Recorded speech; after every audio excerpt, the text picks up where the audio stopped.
One in five suffer. Erase the stigma. Brain difference is not a crime.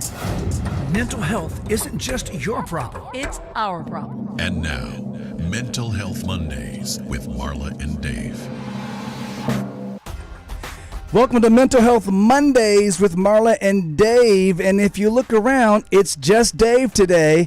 But we are going to have a great time. A great show is planned for you, and it will be amazing. But before we get into the amazing show that you're about to experience, we want to remind you to text the word GIVE, G-I-V-E, to 818-698-1021 and support our A Dollar Today Keeps the Stigma Away campaign.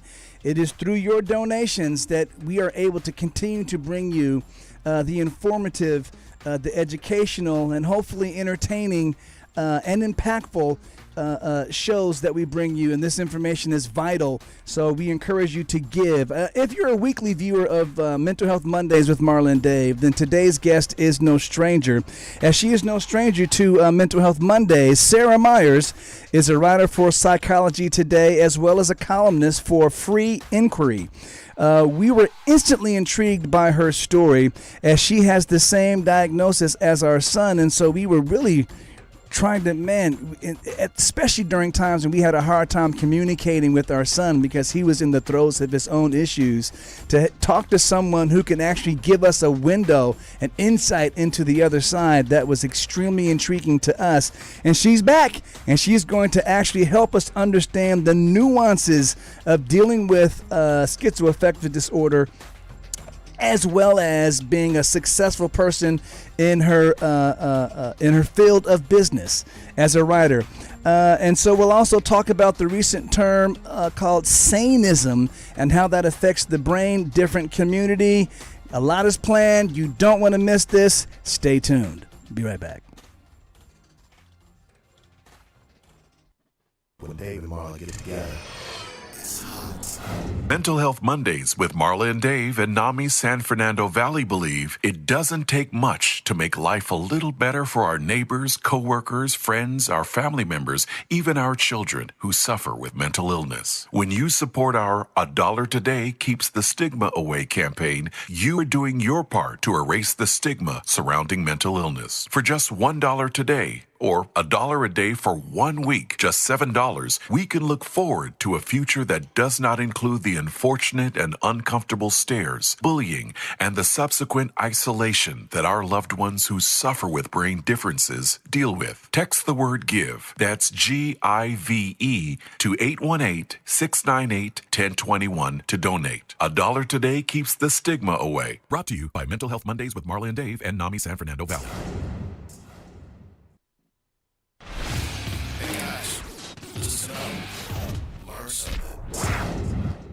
Okay, we are back, and as promised, we are welcoming Sarah Myers to the show. Sarah, how are you doing today? You know, it's been a rough week, but I'm holding in there. I'm doing good today and tonight. I just came home from fencing lessons, so that's what we can say.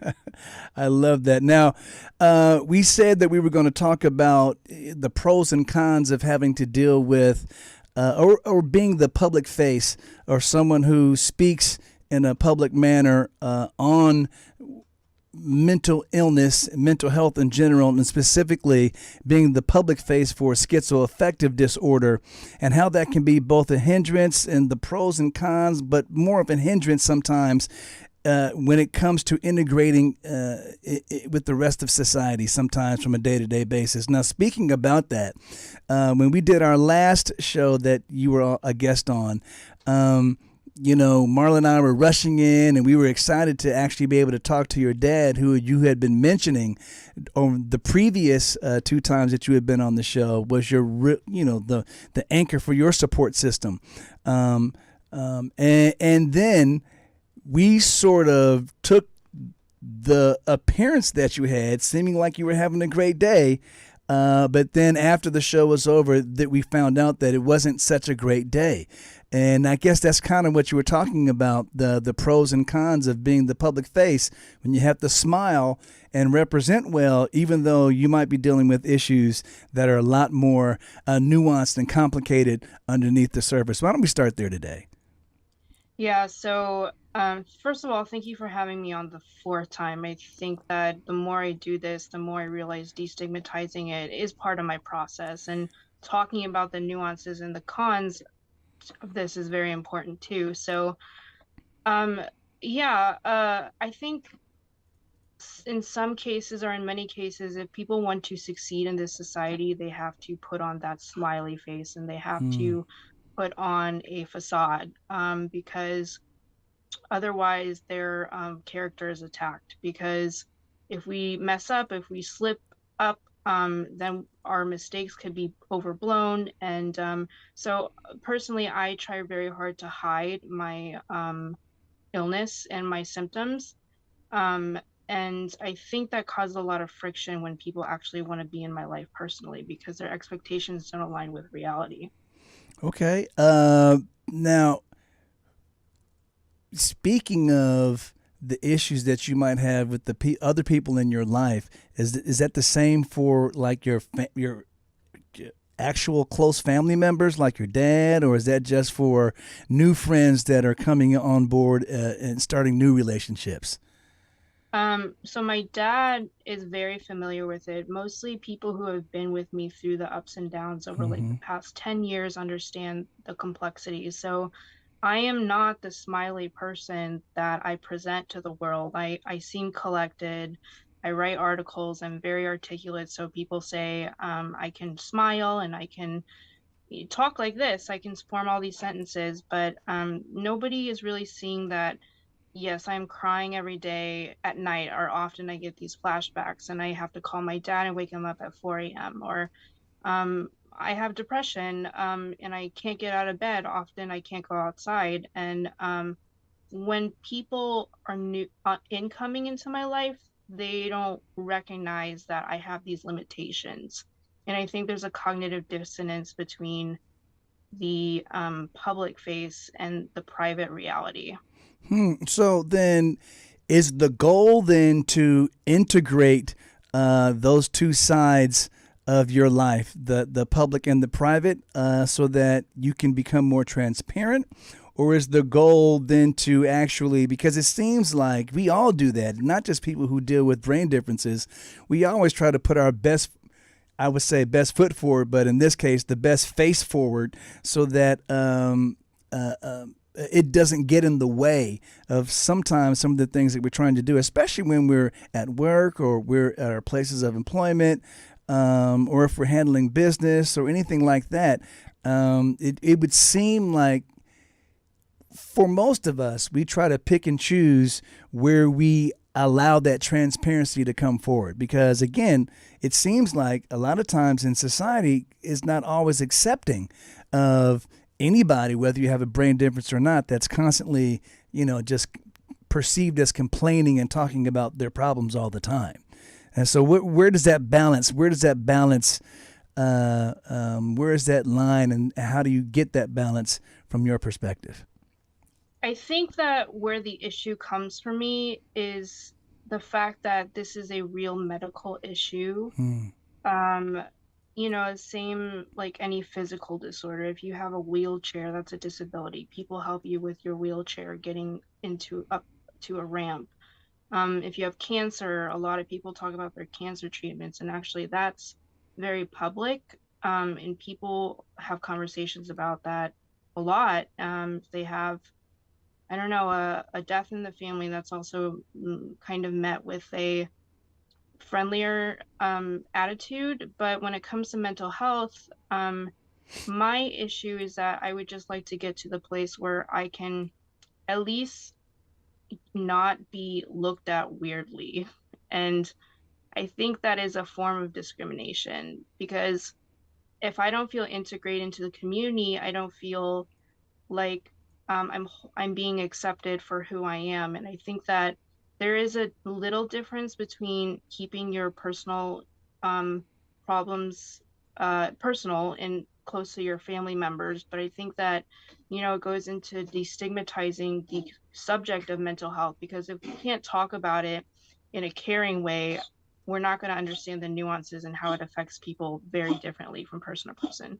And so I guess with that sort of, does that describe sort of those gray areas that you were talking about, and when you're trying to find that balance of to making sure that people understand that just because you have a diagnosis, it doesn't mean that there are other things that you can't do in the workplace, or we should look at you differently. Is that sort of how you're trying to describe that? Yeah, I don't want to be, so either the two options I have when I meet people now is that I'm super successful or I am super disabled.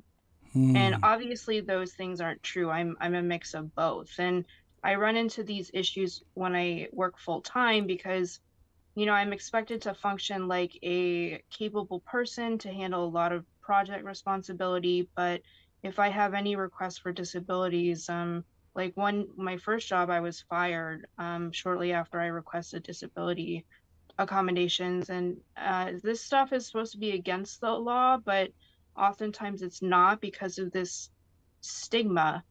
And like you mentioned in the intro, there is this term called Sanism, which is it operates the same way like racism or sexism, where people kind of have a prejudice against people who are not neurotypical. And I think that hurts the way we can integrate people with mental illness in society. Okay, so let's start talking a little bit about sanism, because I had, up to this point until you mentioned it, I had never heard of sanism. Why don't you tell us what sanism is specifically? Sanism is very similar to racism and sexism. So it's basically a prejudice against people who are not functioning, quote, normally. So that's anybody who doesn't present normally or socially normally. We don't have a tolerance culturally for people who seem eccentric or erratic, especially here in New York where I live. People with schizophrenia are homeless and they might be talking to themselves, but anybody who is presenting abnormal, mentally unstable and unwell, we kind of distance ourselves from them and we don't want to associate ourselves with them. Okay, well, we're going to actually unpack that a little further when we come back from this next break. As usual, you've been amazing. At the same time, we want everyone to understand that even though there are times when we're looking like we're having a great day, sometimes just like everyone else, and to remove that stigma or to remove and to make sure that we're not behaving in ways that would reinforce sanism, we have to always keep that in the forefront of our mind. Remember that just like us, people with brain differences, or as Sarah would say, that aren't neurotypical, have ups and downs and good days and bad days, and sometimes they can have all of that in the same day. So we'll be right back.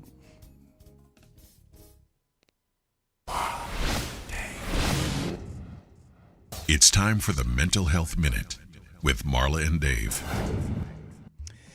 Dissociative disorders are characterized by an involuntary escape from reality, more specifically, a disconnection between thoughts, identity, consciousness, and memory. Almost half of adults in the United States experience at least one depersonalization/derealization episode in their lives, with only 2% meeting the full criteria for chronic episodes, with women actually being more likely than men to be diagnosed. Symptoms and signs of dissociative disorders include, number one, a significant memory loss of specific times, people, and or events. Number two could be out-of-body experiences, such as feeling as though you are watching a movie of yourself. Number three, mental health problems such as depression, anxiety, and thoughts of suicide. A sense of detachment from your emotions or emotional numbness. The fifth and last one might be a lack of a sense of self-identity. There are three types of dissociative disorders defined in the Diagnostic and Statistical Manual of Mental Disorders, otherwise known as the DSM. The first one is dissociative amnesia. The second one is depersonalization. The third one is dissociative identity. If you or someone you know are currently or have experienced in the past any of these symptoms, please contact a mental health professional immediately. And remember, you are not alone, and this message is brought to you by Mental Health Mondays with Marla and Dave.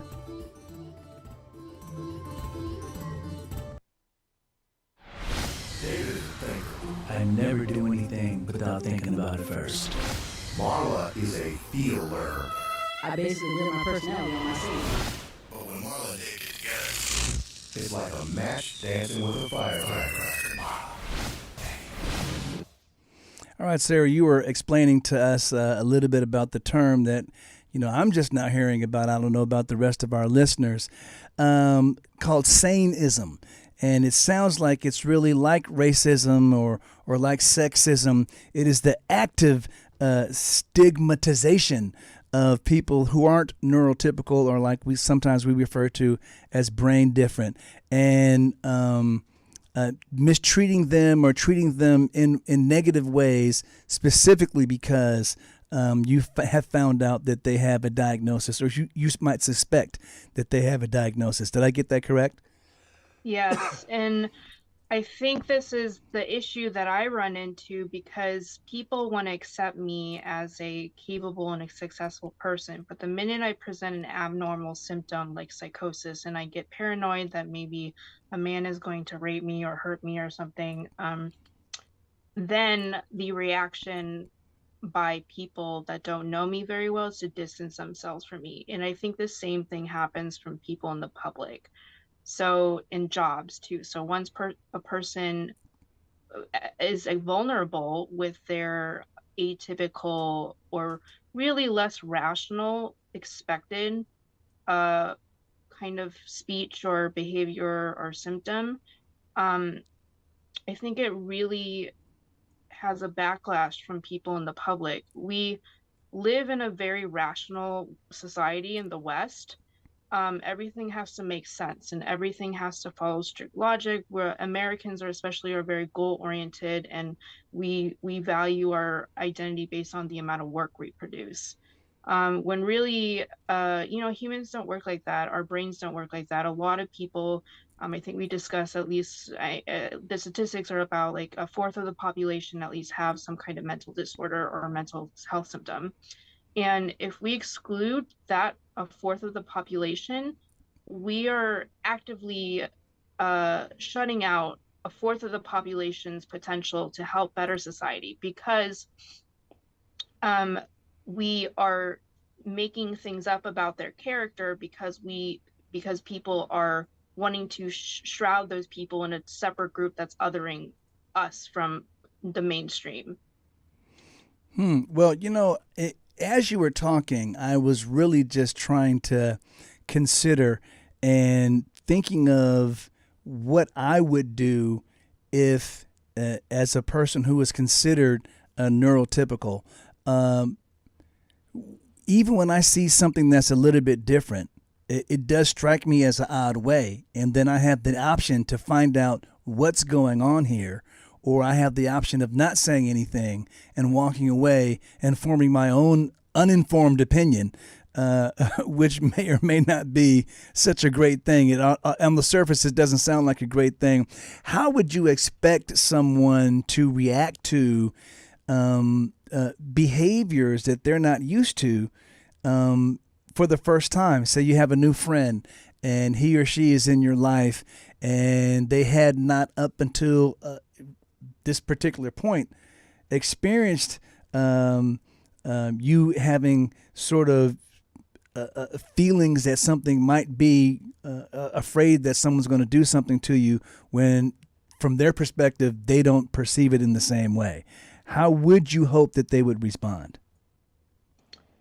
The goal of eradicating stigma, I think, in my opinion, is to humanize every person with an abnormal trait. So any person with a disability, we used to think people with physical disabilities, people without missing limbs or arms, people thought they were weird at one point. And it's only because of social media and like that they have been able to recreate an identity for themselves. And now with people like me speaking out about mental health, that we can reclaim our humanity. And I think that that's really what any person wants to be treated. They want to be treated with respect and grace, and they want to be able to have a safe space to be their ill selves without discrimination or shame. And with mental health issues, especially, there's so much shame that people want to hide their symptoms. And as a result, we're hiding so much, and people aren't aware of how all these things integrate. And as a result, we don't know how to take care of these people, and we don't develop policies to address these issues because we're still hiding them because of both the shame and the Sanism. Well, and while I appreciate that answer and it explains a lot, isn't it also part of just being human, sort of as we experience currently in this country, all the differences that seem to be driving us apart? Excuse me. Is that still part of being human as well?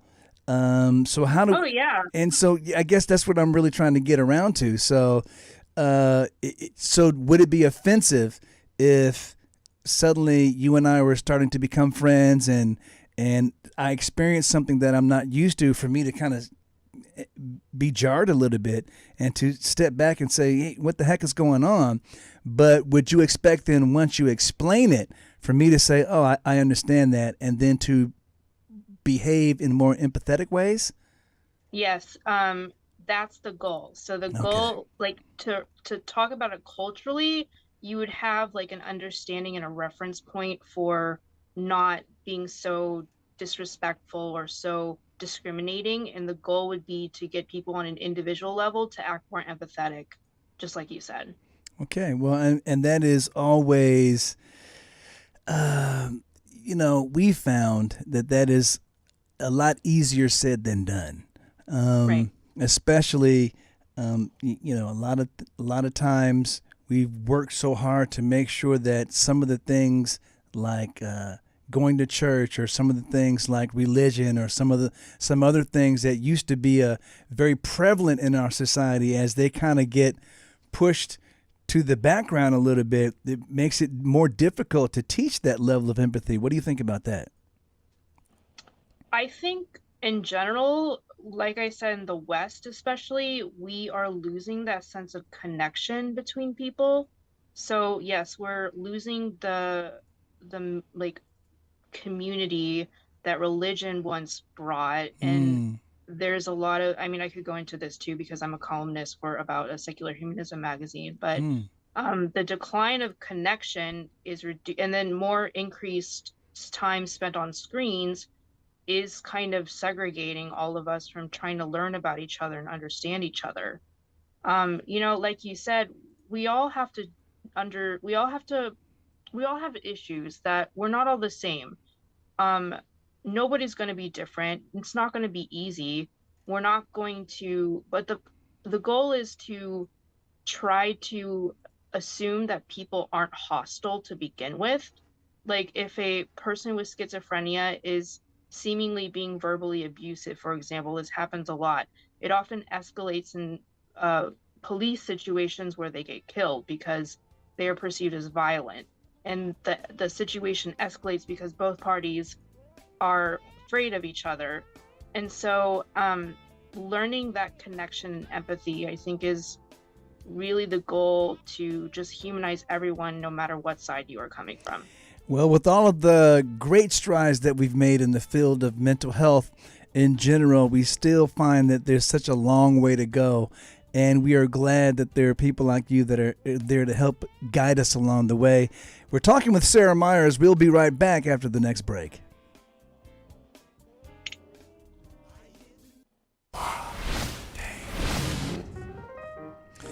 All right, everyone. I'll do a quick little wave. Boom. There it is. Some voguing. Anything else I can do? All that. That's my pole dancing. As Marla is actually, she's probably enjoying herself right now, and I'm glad for it because she has my grandson with her, and they're having a great time with our youngest daughter and her new forming family. But in the meantime, that music, as you know, means that it's poll time. And I think the last time we did a live show, the question was, what is the number of U.S. adults with schizophrenia? Your options were 500,000, 1 million, or 1.5 million. Now, Sarah, you probably know this, so we're going to let you weigh in. Is it 500,000, which is 500,000, 1 million, or 1.5 million? I only know the statistic and ratio. I know it's 1%. So I don't know what the general number of the population is. So I don't know if I can answer about the raw number. Okay, well, do you want to take a stab at it? Yeah, I'm going to say 1. That's it. Say it. 1.5 million. Ding, ding, ding. There you go. That is the correct answer. You got to go with your gut. All right, so the new poll question is, it's estimated that, first I'm going to give you a little statement. It's estimated that 1.6% of the adults in the U.S. have BPD, but that number may be as high as 5.9%. What is the percentage of all people in the U.S. diagnosed, I should take that back. What percentage of all people in the U.S. diagnosed with BPD are women? Is it 2.5%? Is it 25% of all people diagnosed with BPD being women? Is it 50% or is it 75%? I'm going to say 75%. You're going to say 75, and I would tend to think that you might be correct, but we won't find out until next week. So make sure you catch the show next week to see if Sarah is absolutely correct that 75% of all people diagnosed with BPD are they women. All right. We want to remind you, text the word GIVE, give to 818-698-1021. $1 today keeps the stigma away.